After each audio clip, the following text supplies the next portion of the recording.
Today is the 10th of February, 2012. We are at the New York State Military Museum and Veterans Research Center in Saratoga Springs, New York. My name is Wayne Clark. Sir, for the record, would you please state your full name and date and place of birth, please? Joseph Dewey, born in Glens Falls, New York, December 17th, 1949. Did you attend school in Glens Falls?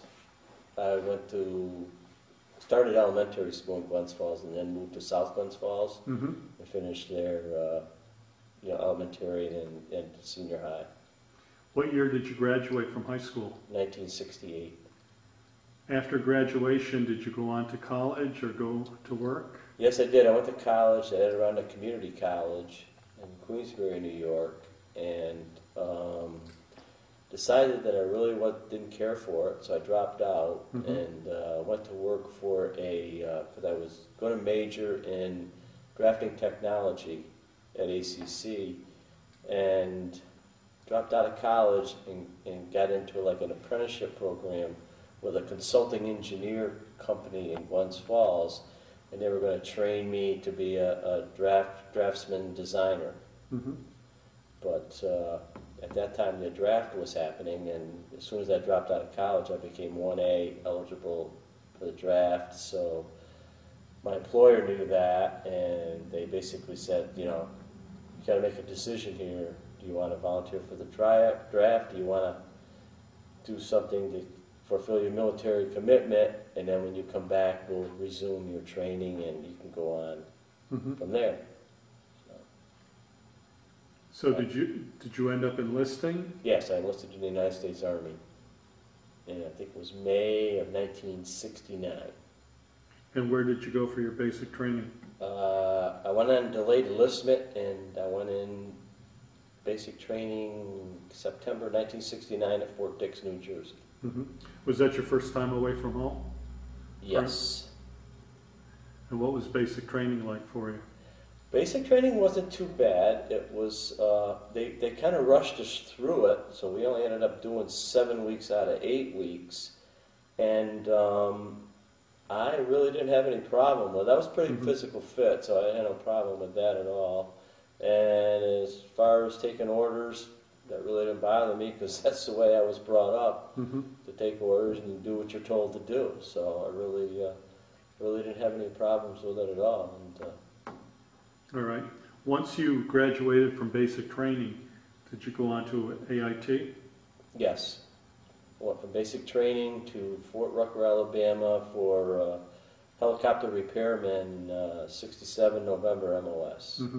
Now, that was something you had picked yourself? Yes. And why did you pick aviation?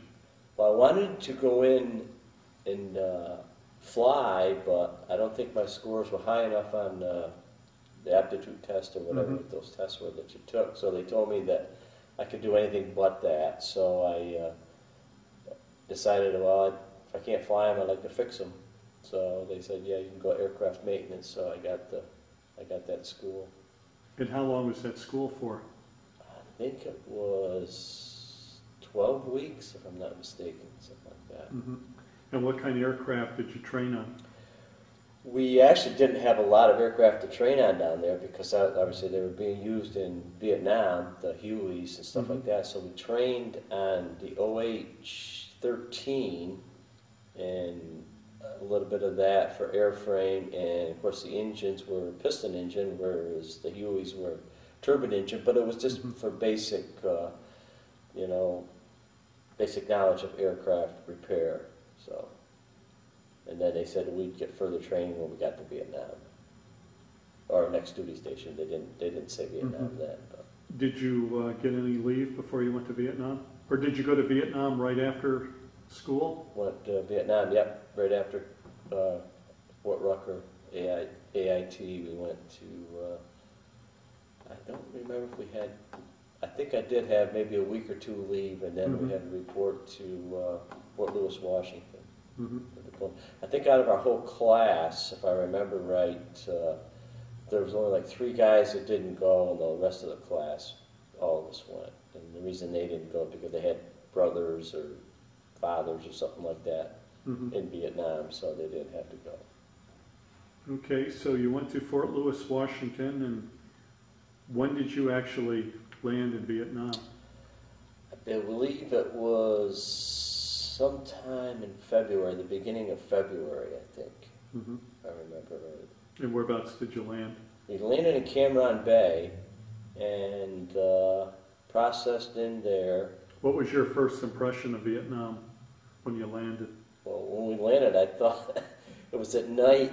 I remember coming in and it was all white, and I'm thinking, it looks like there's snow on the ground, but what it was the white beaches in Cameron. And we landed, it was a night, of course they put us up for the first night, and then they said we had to start in processing the next day.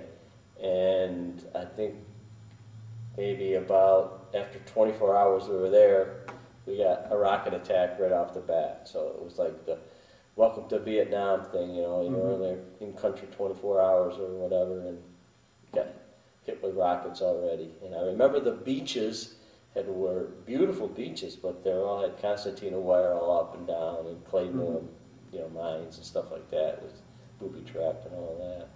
How long did you spend in Cam Bay? Cam Bay, we were only there for about 3 or 4 days, I think, in processing. And then we got on a C-130 and flew to Benoit.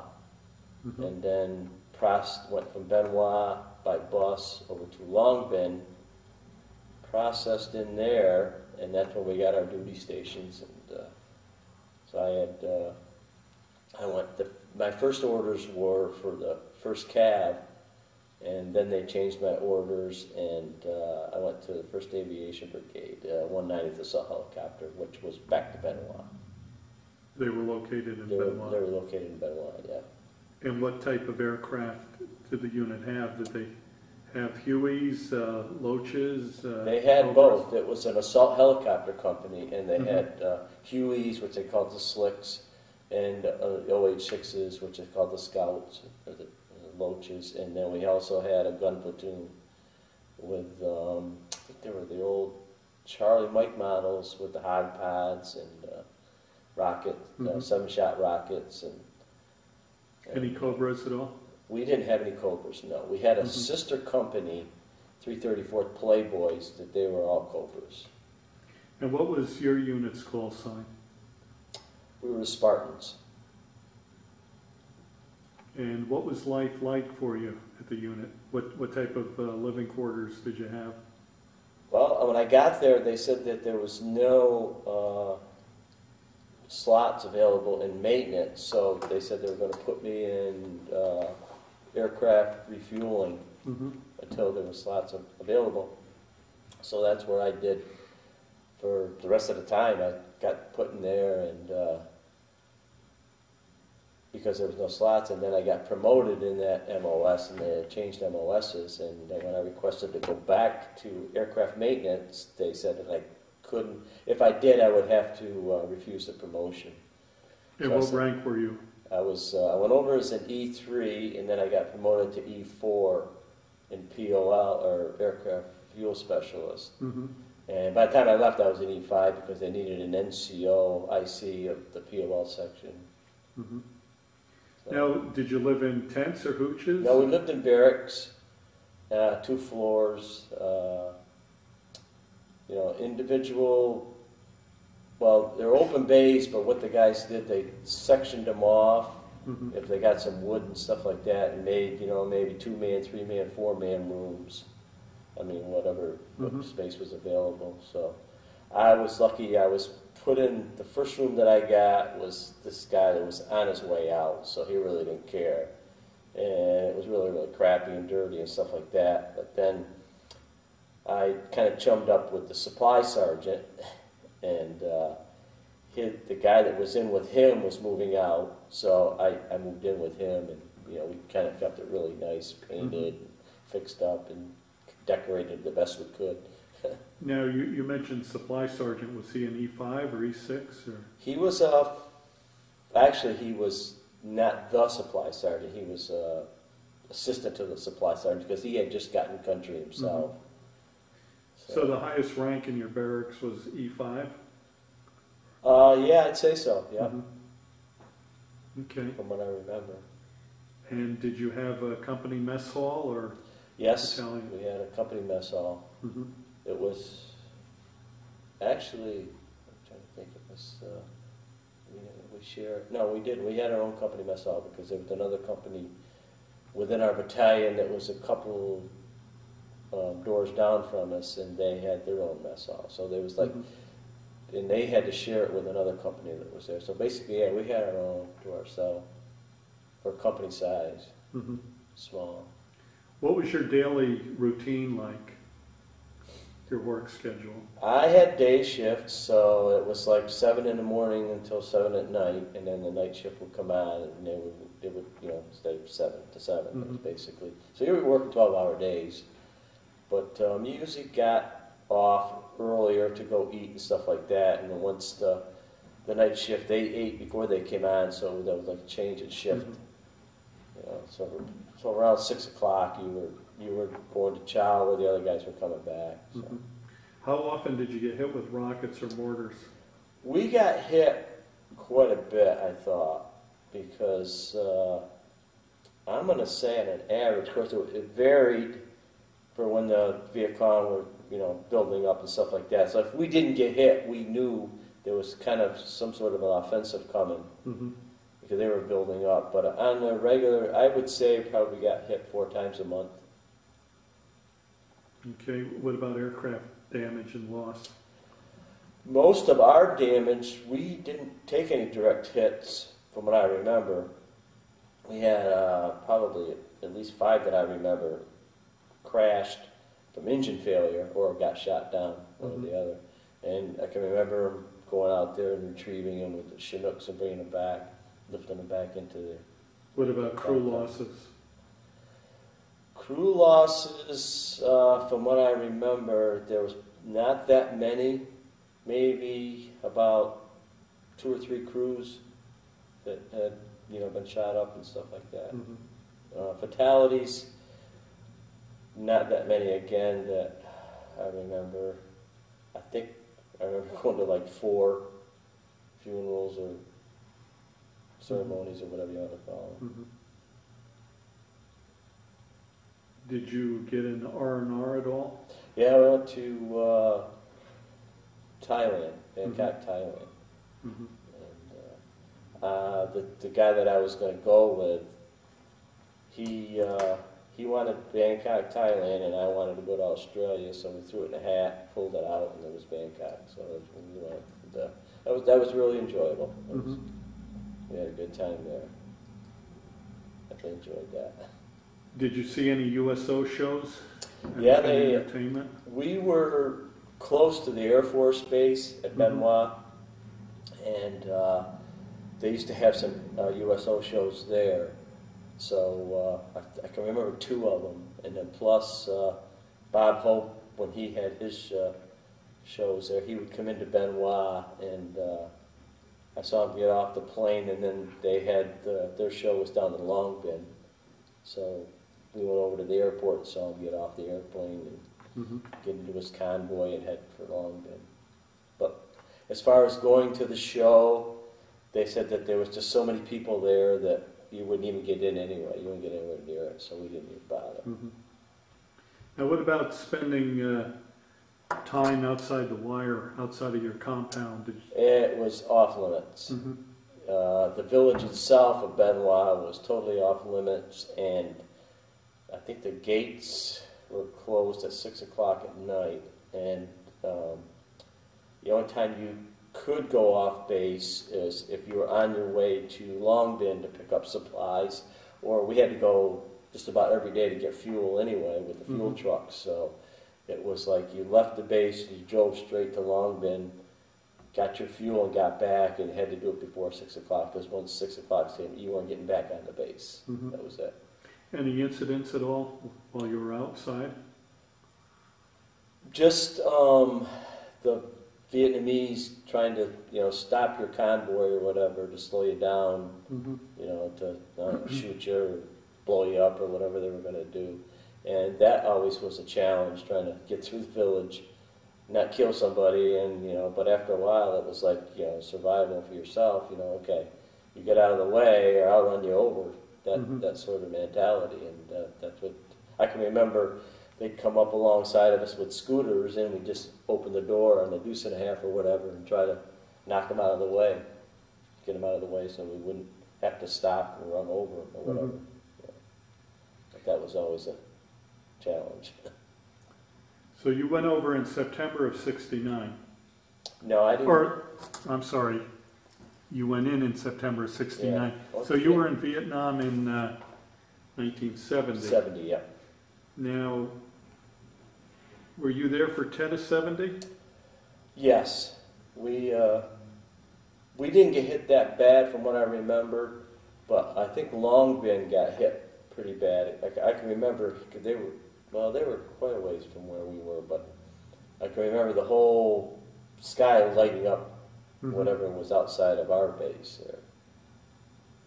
And, people were saying that was Long Binh getting hit. Mhm. So you spent a year in Vietnam? Yeah. You didn't extend at all? No, I was going to extend. Mhm. I had put paperwork in to extend, but the first sergeant recommended that I not do it because the unit was in a stand-down mode. Because when I was with the 190th Assault Helicopter Company, they were the first assault helicopter company to stand down to the South Vietnamese because we were in the process of training them to take over. And so I was transferred to the 118th Assault Helicopter. Mm-hmm. Well, as it was coming down, the whole battalion was going to be standing down, which was the 145th Aviation Battalion, Combat Aviation Battalion.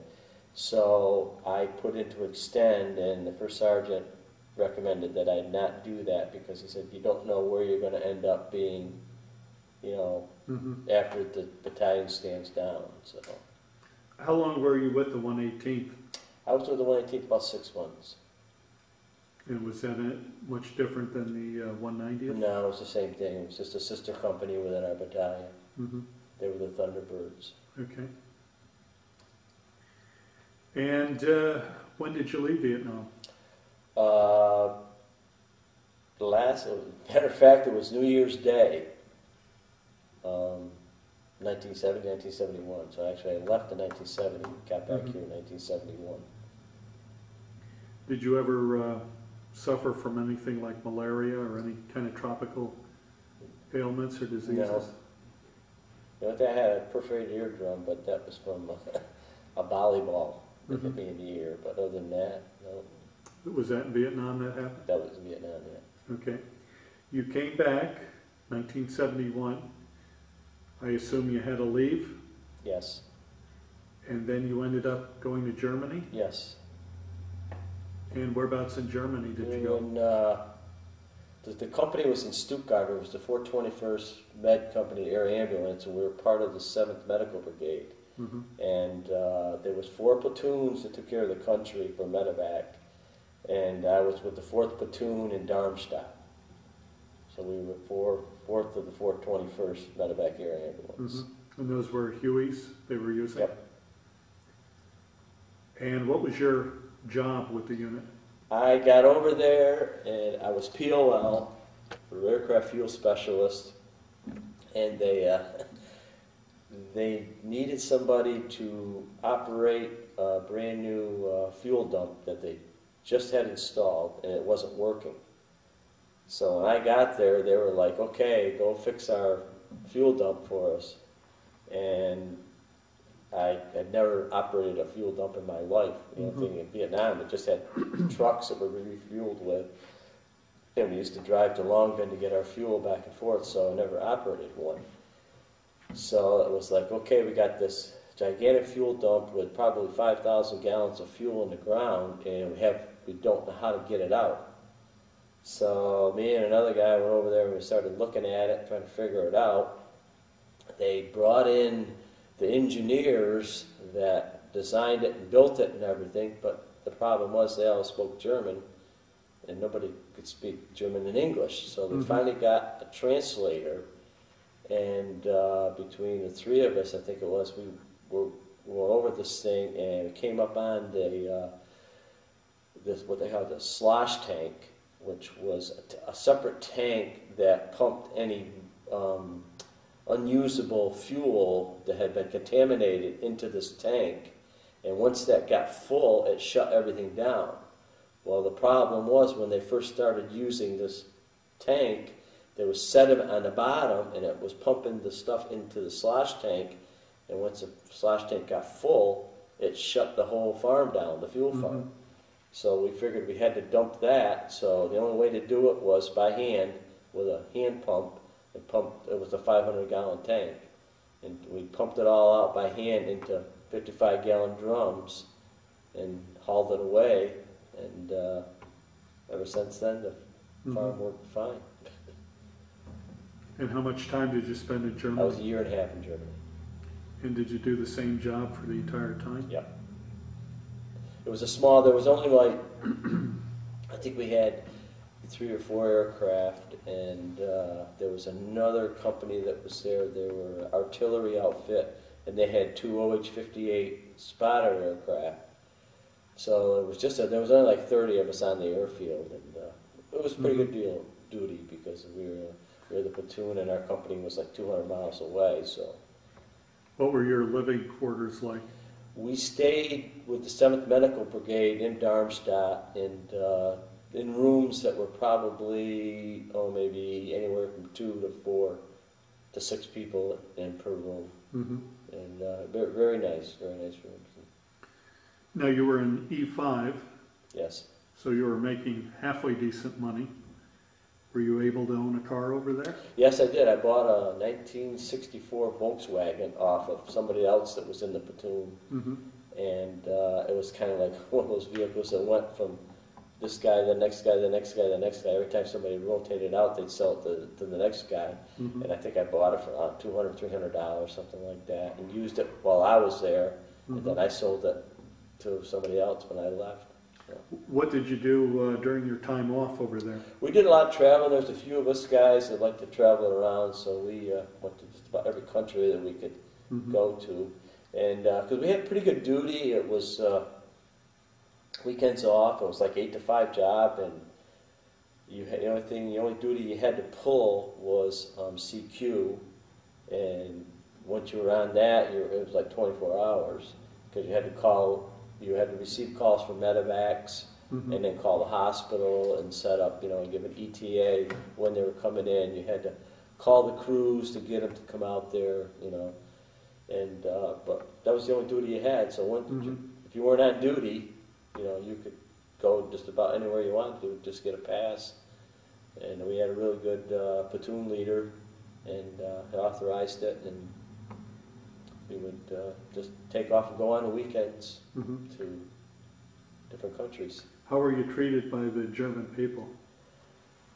Pretty good. It was tough, speaking the language, because you didn't know it, but I was fortunate again that one of the guys in our platoon spoke German fluently, and so we made sure that he was with us when we went out onto town and stuff like that, so that made it a lot easier. But other than that, it was just some of the older ones, if you're in a bar and stuff like that, they might bring up the World War II and stuff like that. But other than that, no, they're pretty friendly to Americans.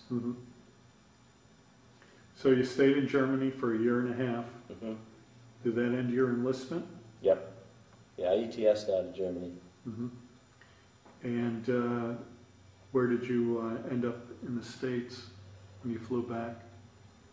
Back to Fort Dix, where I started from, and I was there for about, I think, a week to out-process. And when were you discharged? When? April 1972. Okay. And you came back to the Glens Falls area?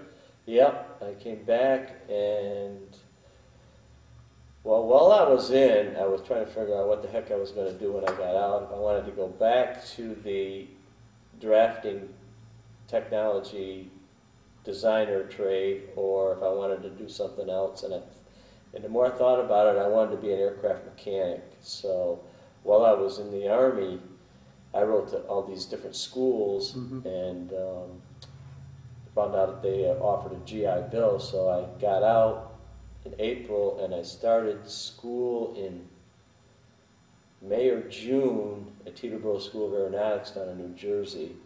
Went there for 2 years and got my A&P license, and then I went to work on the outside as an aircraft mechanic. Okay. Did you learn to fly also? No. Just strictly aircraft maintenance? Yep. So that was a 2-year program? Yep. Covered under the GI Bill. Mm-hmm. And where did you go to work when you graduated? I first went to work for Falcon Jet Corporation in Teterboro, New Jersey, which was right at the airport.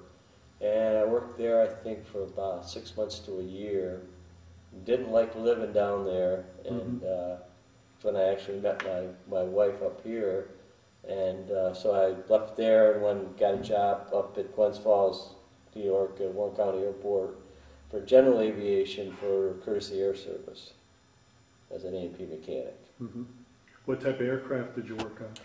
They were a Piper dealer, so they had a lot of Piper aircraft and small single engine, and they also took care of, or they had the STC for cargo door installations in Beech 18 aircraft, so which was a larger twin cargo airplane. So they did a lot of that, and they were one of the few in the Northeast that maintained those too. Mm-hmm. We had a lot of parts and stuff like that for the Beech 18 aircraft. And when did you end up joining the National Guard? I joined the Guard in 1977. What made you do that? I wanted to fly. So I had been to a fair and I saw a recruiter there, and it was an Army Reserve recruiter. And I got talking to him about being a veteran and this and that, and I told him that I was, thinking about going in if there was an aviation unit around here. Mm-hmm. And he told me that there was, and he tried to recruit me into the Army Reserve, but there was no aircraft around here. So I don't know if it was through him or someone else told me about the unit in Albany that they had aircraft. So I went down there and talked to a recruiter and joined down in Albany, 1977. And what type of aircraft did they have at that time? They had the old B model Hueys, and I think that was about all they had. I think we were the 101st Troop D of the 101st Cav when I joined. Did they have any fixed-wing aircraft at that time? No. The old bird dogs? Yeah, no, they didn't have the bird dogs. Okay. And you've been with the unit ever since? Yeah, I went in 1977, and I retired in 2005. Now, when did you become a full-timer at the facility? I went as a federal technician in 1979. Mm-hmm. Because I'd heard about a vacancy that they were looking for aircraft mechanics. So got a hold of the vacancy announcement and applied for it. Mm-hmm. And I think at that time they had hired like maybe about 5 guys or something like that, or they needed 5 mechanics or something like that. Mm-hmm. I was working for Page Airways, which is in Albany. Now, did you have any problem transitioning from fixed wing to helicopters? No, not really, because I mostly started out, airframe and sheet metal is sheet metal. Doesn't matter where it's at. And but the advantage that I had over a lot of the other guys was I had an AP license and was school trained, and a lot of them didn't have, and they were just Army trained. Mm-hmm. So my school was a little more extensive than theirs. Okay. And you've seen a lot of changes, I'm sure, over the years with the various units at the Albany Airport. Yeah.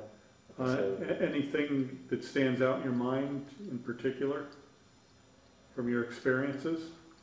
Well, the things that really was the difference in, I don't know if you want to call it discipline or military, was it was really laxed when I joined the Guard in '77. I mean, it was like guys had long hair, you know. And when I first joined, I didn't even have boots, and the uniforms and stuff were like, I think I still had a pair of my old fatigues that I had when I was in the Army, and that's what I wore to drill because they didn't have enough uniforms for everybody, and everything had to be on order, and it just seemed like it took forever to get the stuff. And as a matter of fact, I can remember, because I had such a small foot, I wore an 8.5 shoe, and they did not have any 8.5 boots.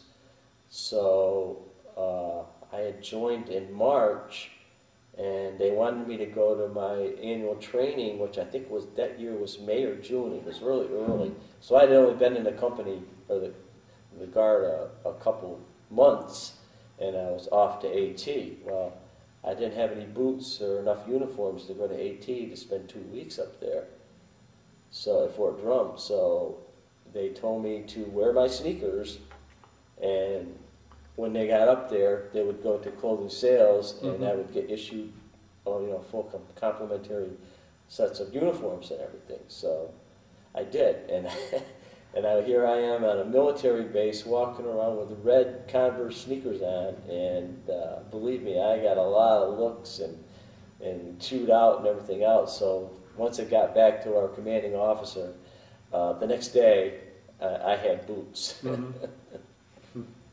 But the difference from when I first joined until when I got out, it was like totally night and day. I mean, the stuff that the Guard didn't have the equipment and stuff like that to even do their missions, whereas now they're up to snuff and they got everything they need. So that's what I noticed was the biggest change. Was there a big change after 9/11 happened? Yes, I would say it got to be more, once the war started and when they invaded Afghanistan and Iraq and all that other stuff, the weight shifted from the regular military to the National Guard. It was like, okay, well, we got these guys called the National Guard, so we got to start using them because we don't have enough of a full-time military.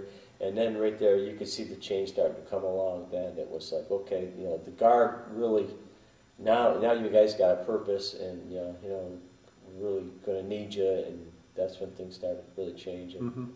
But before that, it was like you've never heard of a Guard unit going to war, so to speak. I think they did use them a little bit in Vietnam, but not that much. But the only deployments that I remember prior to that was the prison strike in 1979 in New York State. And, were you involved in that? Yeah, we were involved in that. Do you want to tell us a little bit about what that was like?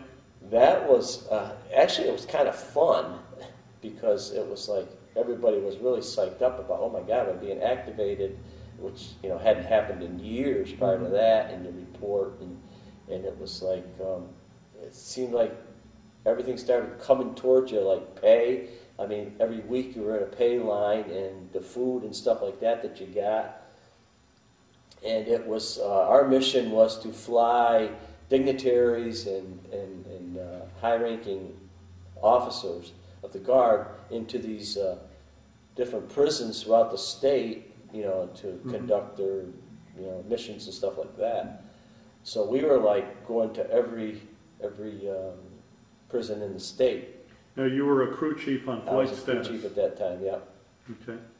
So we flew, I can remember going into Comstock, Dannemora, Coxsackie, even the women's prison down in Bedford Hills, and I think that was about the only ones that we did. Any incidents in any of them? No, just the harassment that that some of the inmates said towards you, the verbal harassment, stuff like that. And at Dannemora, the guards that were on strike, they were shooting or throwing rocks at us when we were coming in to land, because we couldn't land on the outside, so we had to go over the wall and land on the inside. And while we were doing this, they were actually throwing rocks at the aircraft. Jeez. So, and they would shoot pen flares too, but we never got hit. But other than that, it's just It was eerie looking at, I'd never been into a prison before in my life, but be going to see him. But that was a little weird. But that was exciting. Were you involved in the Olympics mission at all? Yeah, I was activated for only just a couple of days, and that was to fly some dignitaries. I think it was NBC Sports or somebody like that. Fly their camera crew up to Lake Placid, but we didn't actually fly into Lake Placid. We landed at Saratoga Lake, and then they unloaded them there, and then they got into vehicles and drove into Lake Placid. And you ended up retiring from the unit before they were deployed overseas? Yes. I missed the first deployment that they had was what they called the Det 1. I think that was in Hungary. Was that the Bosnia mission? No, that was before Bosnia. Okay. It was before Bosnia. And I couldn't do that deployment because I had a service-connected disability, which made me non-deployable at the time. So they recommended that I not go on that. And then the Bosnia deployment came up, and same thing. And that's when they suggested that I go out on a disability because I was non-deployable. So that ended it. And when were you discharged, or when did you retire, I should say? 2005. I was discharged out of the National Guard in March, and then Federal Technician in June. And what have you been doing since? Well, I've had numerous jobs. I've worked at a bank as a service worker. I've worked for a fire and security company inspecting fire extinguishers. Right now I'm substituting as a cafeteria service worker, and I've had some other jobs. That's about it. A couple other small little jobs here and there. But have you joined any veterans groups at all? I'm in the Vietnam Veterans of America and Veterans of Foreign Wars. Are you active in them? No, not really. Okay. Have you stayed in contact with anyone you were in the service with back from your Vietnam days or Germany days? No, I have never come across anybody that I was in Vietnam with. Okay. How do you think your time in the service changed or affected your life? I think that it makes you, more responsible and more independent, definitely, and because I find myself that I would rather do it myself than rely on other people to do it, and I think that's. And the other thing I think it instills in you is, if the first thing doesn't work, then the second thing, there's always another option of ways to complete a mission or a project or anything like that. And I think that definitely all revolves around from my experience in the military. That there's more ways than one to skin a cat, basically. Okay. But that's what I've learned. Anything else we might touch on that we may have missed, or any kind of incidents you recall, or any humorous experiences? Or I can't think of any offhand. I was in one helicopter crash. Oh, I didn't know that. Fort Drum. Tell us about that. Well, we were doing, I think it was in the latter part of the 80s. I want to say 89. I should remember, but I don't. But anyway, we were doing what they called NOE training, where you fly, they call it nap of the earth, and you're down below treetops, and you're following like creek beds and streams and valleys and stuff like that. And what had happened was that the pilot got disoriented, and he went to turn around to go back and pick up the trail again. Well, in a helicopter, you don't want to turn your tail downwind because you'll lose tail rotor effectiveness because there's not enough air flowing over the tail rotor to do what it's supposed to do is kind of react anti-rotation of the main rotor blades. But what had happened anyway, he turned downwind, we lost tail rotor effectiveness, and we started spinning around, and he couldn't get out of it because we couldn't get enough forward airspeed to fly out of it. So we ended up auguring right into the ground, and just luckily there was a swamp below us with just a bunch of sapling trees, and we just like went into the swamp and chopped up a bunch of trees and started sinking. Now, was that in an OH-6? Nope, that was in a Mike model helicopter Huey. Okay. We had an evaluator on board also. Ah.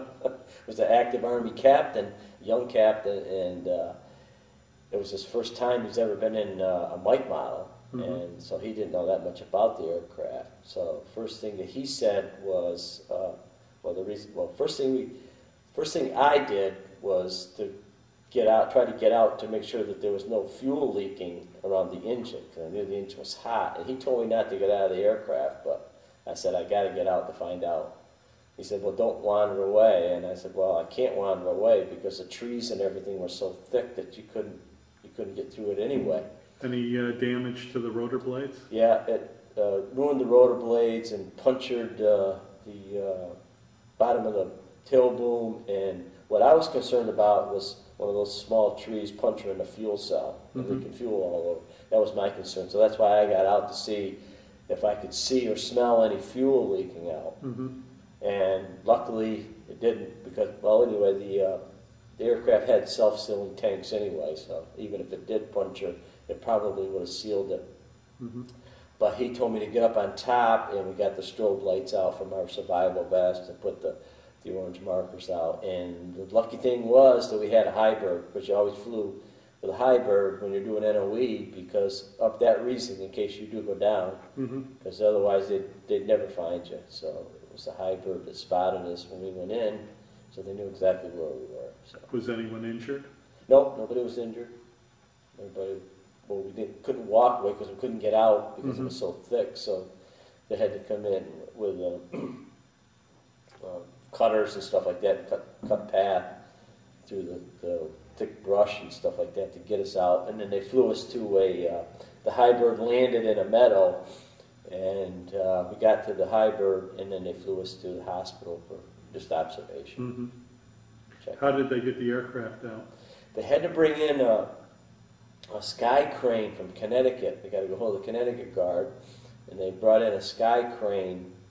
And actually, it was just in time because they figured if it had been much longer, that they wouldn't have been able to pull that out of there because it was sinking, and it was up almost, well, it was up to the belly of the aircraft, and the thing that kind of helped us was we had external stores on it because we had simulated rockets on there, SS-11, I think they were, and that kind of stabilized the aircraft too, so it wouldn't sink much more. But they did. They pulled it out of there and brought it back to the hangar. All right. Any other stories or incidents? No, that's about all I can think of. You know, we had, well, you flew, so you know precautionary landings that you do and stuff like that. And but other than that, and the near misses that you get from, excuse me, from the private aircraft and stuff like that, you fly around. Yeah. But other than that, no. Okay. Well, thank you very much for your interview.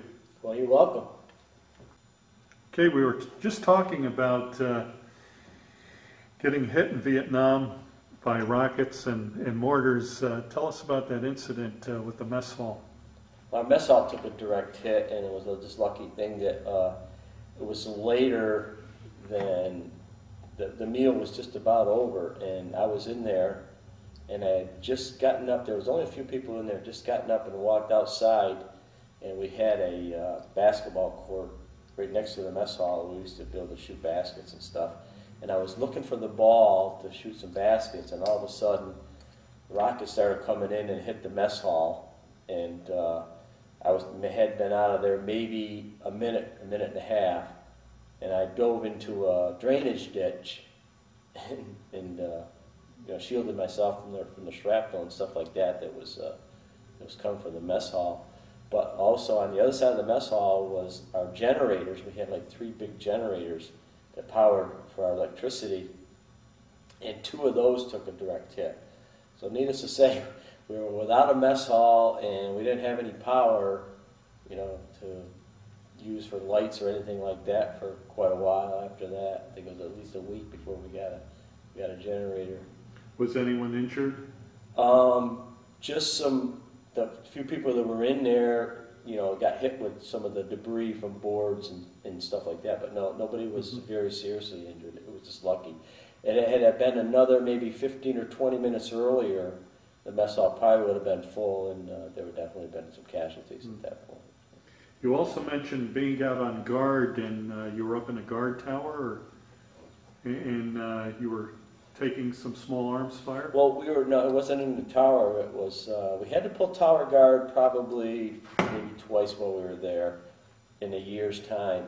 But on a regular basis, we had to pull what they called sapper bunker guard. And the sapper bunkers were the bunkers that were placed around the outside of your airfield to, you know, protect your aircraft. And I was pulling guard one night, and we started receiving small arms fire. So it was hard to see where it was coming from, but it looked like it was coming from the perimeter. So, of course, you had to call in and get permission to return fire. And so we called in to return fire, and it was denied. And the reason was that the South Vietnamese were supposed to be on our outside perimeter protecting that. So we kind of suspect that they were shooting back at us. Mm-hmm. Any damaged aircraft or anything? Nope, nothing got hit. It was just like it was dying just before it hit the bunkers and stuff like that. It was more aimed at the bunkers. They knew where the bunkers were than it was the aircraft. So. Okay. Anything else? Got hit one night, and I was coming out of my room to get to the bunker, and right across the road from where the barracks was this field where we used to play like touch football and stuff, and that's where they had the USO shows.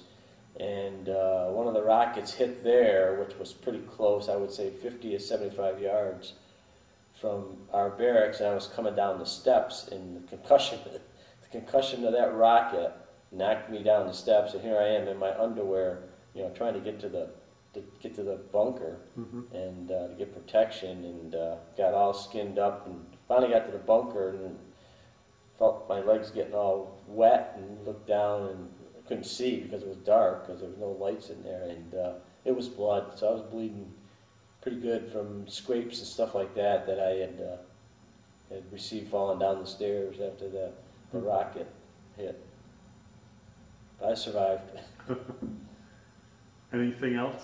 No, I can't think of anything. The only other thing was we got one ground attack, and they had busted through the perimeter on the Air Force side, and it was the night before my birthday. I'll never forget this. And so we loaded on the Deuce and a Half to head out to reinforce the perimeter, and that's all I could think of was, you know, going to die on my birthday because it was getting towards midnight, and the next day would have been my birthday, and so all I could think of was a John Wayne movie where you die on your birthday. And but by the time we got out to the perimeter, they had reinforced it and killed all the VSC that were trying to get through the wire and stuff like that. So it was like, okay, get back on and go back to your unit. So, but that was a little shaky moment there. All right. Well, thank you again. Okay, thank you.